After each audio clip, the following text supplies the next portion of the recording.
அப்படியே தான் ஓப்பன் பண்ணி பார்க்க. ஓகே, இதுக்குள்ளே வந்து பார்த்தீங்க அப்படின்னு சொன்னால் ஒரு பாக்கெட் பர்ஃப்யூம் இருக்குது. இது வந்து பார்த்தீங்கன்னு சொன்னால் என்சாண்டட் பாக்கெட் பர்ஃப்யூம் ஒன்று இருக்குது. நல்ல ஸ்மெல்லாக இருக்கும். ஸோ எனக்கு பிடிச்சது. ஸோ அதனால் இந்த வெளியில், அதாவது அவுட் சைடில் இருக்கிற இதுக்குள்ள பாக்கெட் பர்ஃப்யூம் இருக்குது. அதோட ஸ்ரீலங்கா காசு 10 ரூபா இருக்குது. ஒரு பென் வச்சுருக்கேன், அவசரத்துக்கு ஏதாவது ஒரு நல்ல பென் வச்சுருக்கேன். அதோட வந்து ஒரு லிப் க்ளவுஸ் இருக்குது. நமக்கு அடிக்கடி வந்து உதடு காஞ்சி போகும். ஸோ அதனால ஒரு லிப் க்ளவ் வந்து வச்சுருக்கேன்.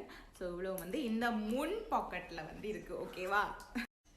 இப்போ வந்து நான் நடுவில் இருக்கிற மெயின் பேக்கை வந்து ஓப்பன் பண்ணுவேன். மெயின் பேக்கை வந்து ஓப்பன் பண்ணினா அதுக்குள்ளே ஃபஸ்ட்டாகவே மேலால் இருக்கிறது வந்து நம்ம ஃபோன். ஓகேவா? ஸோ ஃபோன் வந்து மேலாகவே இருக்குது. அதுக்கப்புறம் பார்த்தீங்கன்னு சொன்னால் அடுத்தது வந்து ஒரு சின்ன பர்ஸ், மினி பர்ஸ்